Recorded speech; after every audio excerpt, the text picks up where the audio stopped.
Hello again. So, who am I? What's this? Why am I making videos? As you can see here, I have quite the stack. Diaglot, Purple People Eater. You guys met this one. And this one. Here's a KJV. The Bible in Living English. An American Standard Version. What's the story with Doctor Strange? Why Stephen Strange? Well, you gotta start somewhere, right? I was born in 1984. My parents, my father and my mother, started studying with the Witnesses just prior to that. They're high school sweethearts.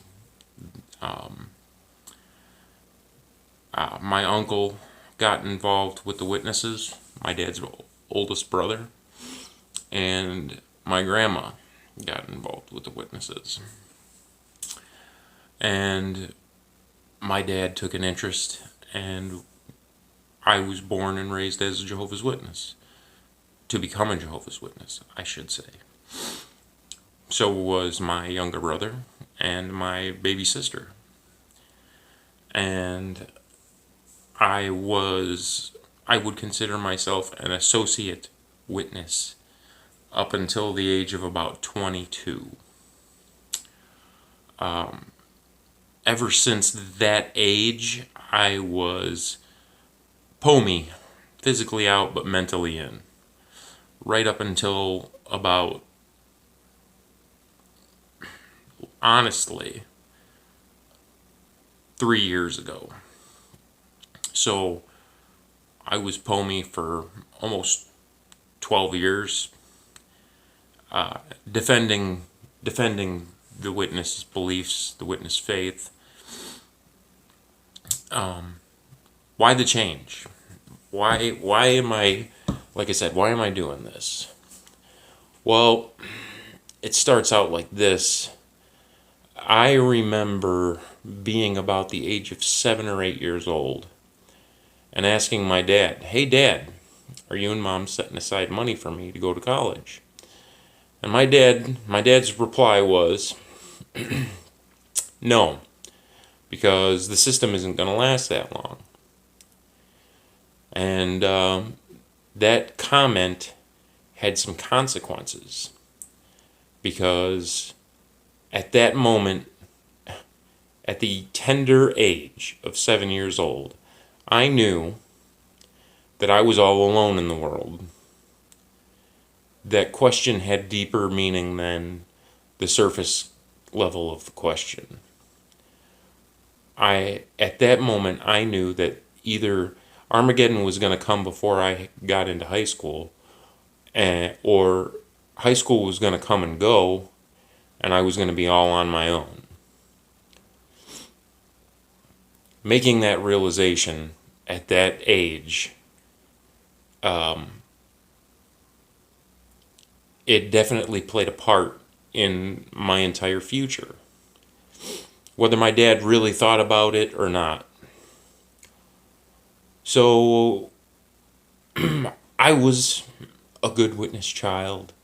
My family, even though my mom and dad were baptized, we weren't overly zealous. I remember long spells of time where we did not go to the meetings. And, I remember listening to My Book of Bible Stories at night. My dad would break out the book, or My Book of Bible Horrors. We never thought anything of it, we just listened to the stories and looked at the beautiful pictures. I remember growing up and sitting in the meetings and thinking to myself, This does not apply to me in any way, shape, or form. Some of the topics that were presented, it's like, this has no value to me because it doesn't mean anything to me because it has had no bearing on my life. And we're talking about drugs and alcohol and sex and all the wonderful topics that Jehovah's Witnesses like to pummel you with over and over and over again.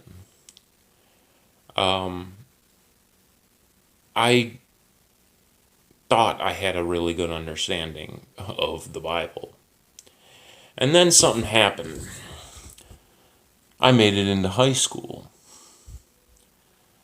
And like I said, at about the age of 7, I was told that I would never make it through high school. So you've got 4 years. And I still never forgot that conversation. At that point, I told my dad that I wanted to play sports. I had never joined any activity up until then. I did, in junior high school, build sets for the drama club and stuff like that. But that was because I had a teacher who felt that I wasn't motivated enough and knew what I was capable of. So she hooked me up with the art teacher, and I painted sets for the drama club. I did lights and sound for the drama club in junior high, but I'd never played a organized sport. As a freshman in high school, I started off with football. Then I wrestled in the wintertime. And in the spring, I played tennis. And I did what witness kids weren't supposed to do. I made worldly friends. And they were really good friends. And if you sat my dad down and asked him about my friends, he would tell you that I made a very good decision on who I was going to be friends with. My mother would have to tell you that I was a good kid and that she could have had far worse children that, were into those bad things, where they were into drugs and alcohol and sex. That was never an issue.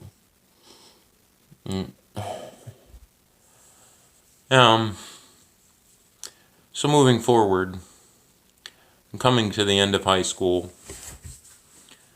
and one of the elders is taking an interest in me, and we start doing a study, and we're studying from What Does the Bible Really Teach book, in the hopes that I will progress to baptism.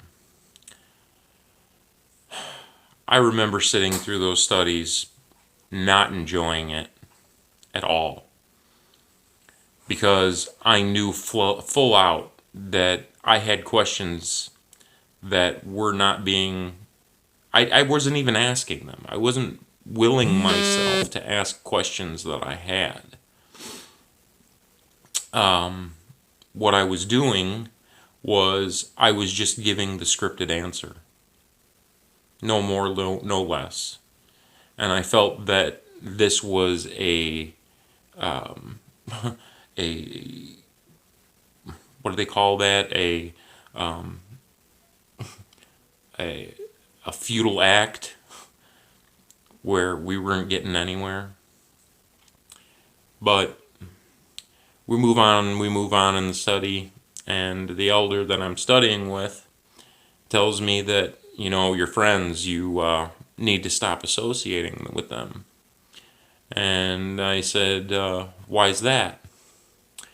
And he said, these people aren't witnesses. They don't love you. They're nothing.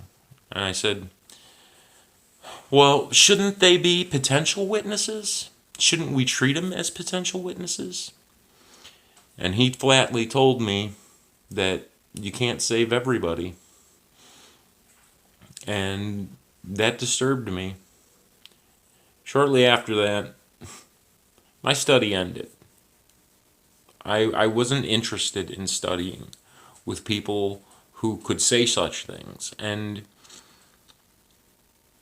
I really stepped away from the whole thing, even though I fought to vindicate it and fought, with my friends to say, that it was true because I didn't know any better.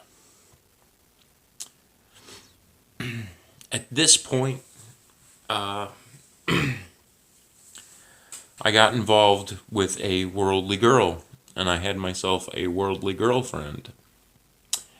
And it just so happened to be that she was working at a local restaurant. And while working at that local restaurant, one of the other younger boys in our congregation who was baptized passed mics, such and such, he started to work at the restaurant with her. And one night we were all there together, and he was telling me a story about how he had just lost his previous job. And the long and short of it is that he had been fired for theft from a jewelry store. There's no other way to put it. That was the story that he told me, that he presented me with. Later that week, I got into a argument with my dad, and he said something rather profound to me that I couldn't ignore. And he said, "Why can't we be like all the other families in the congregation?" And I said to him, "Dad, we're just like all the other families in the congregation." And then I gave him a for instance. I said, brother so-and-so, his son. He said, "Well, he just got fired for such and such."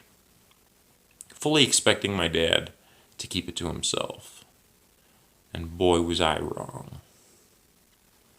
Next thing I know, I'm at my worldly girlfriend's house. I'm unbaptized. And two elders show up, and they proceed to question me, and my girlfriend won't have anything to do with the conversation.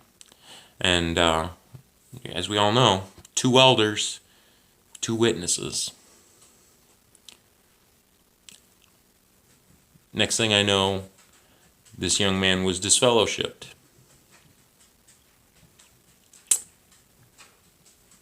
I turned my head. At that point, I wanted nothing to do with that congregation or anyone in it. And I was extremely upset with my dad. And 2 years later, I find out that he formed a substance abuse problem and committed suicide.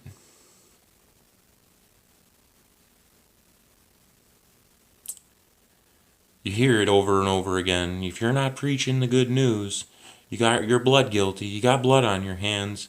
You're gonna be blood guilty. Imagine what that does to you. And honestly, I didn't know enough to know better that what had taken place wasn't my fault.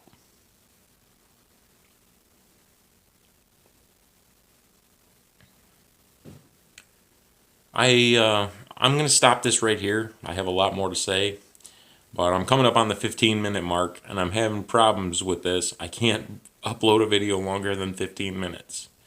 So we'll consider this part 1. Now you know something about me, and I will try and upload another one in continuation of my story. Until that happens, love you guys, and I'll talk to you later.